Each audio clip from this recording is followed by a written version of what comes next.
అందరికీ నమస్కారం. పురాణ అమృతం ఛానల్ నుండి మాట్లాడుతున్నానండి. వైజాగ్ నుండి అరకు వెళ్ళే దారిలో ఉన్నటువంటి బొర్రా కేవ్స్ అడ్ రోడ్ దగ్గర, అంటే ములియగూడ అంటారు, అక్కడ వినాయక గుడి ప్రతిష్ఠించినటువంటి పండుగ జరుపుతున్నారు. ఆ పండుగ సందర్భముగా భారీగా అన్నదాన కార్యక్రమం ఏర్పాటు చేశారు. చూడండి. ఆ తరువాత కోలాటం కూడా వేయడం జరిగింది. ఆ దగ్గరలో ఉన్నటువంటి లంకపర్తి గ్రామ ప్రజలు, సోదర సోదరీమణులు ఎంతో ముచ్చటగా కోలాటం వేస్తున్నారు. చూడండి.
ఎరుపు రంగు డ్రెస్సు వేసుకున్నవారు గుమ్మం విలేజ్ గ్రామస్తులు.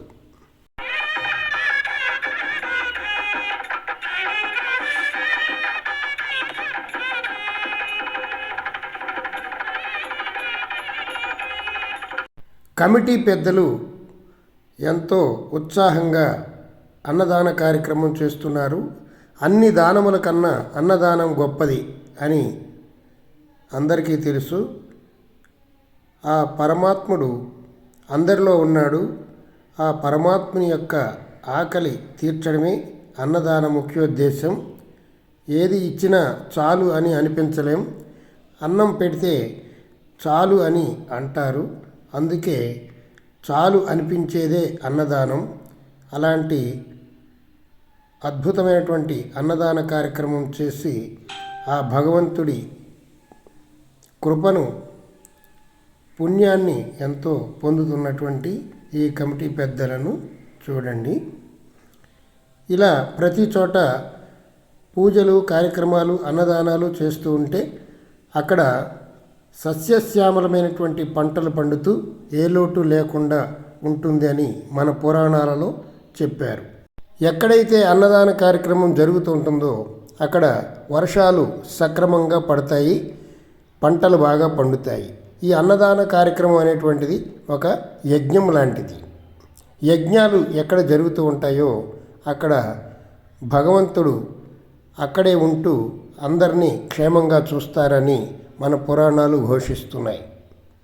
యత్ర యోగీశ్వరః కృష్ణో యత్ర పార్థో ధనుర్ధరః తత్ర శ్రీ విజయోర్భూతిః ధ్రువ నీతిర్మతిర్మమ అని భగవద్గీత శ్లోకం.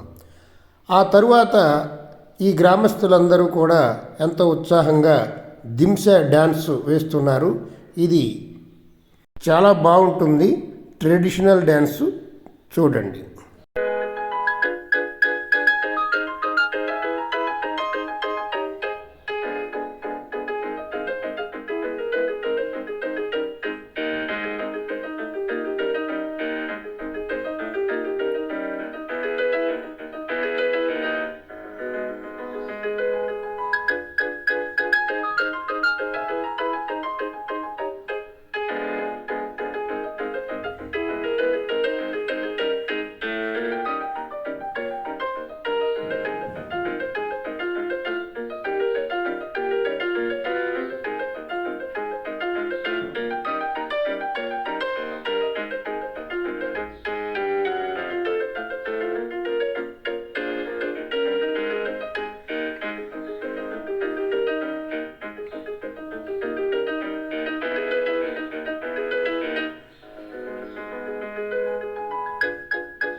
ఇలాంటి ఆటపాటల వల్ల ప్రజలందరూ ఎంతో ఆరోగ్యంగా ఉంటారు.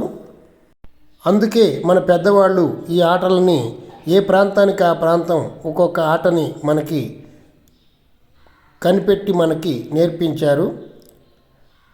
పురాణ అమృతం ఛానల్ సబ్స్క్రైబ్ చేసుకోండి. Thank you.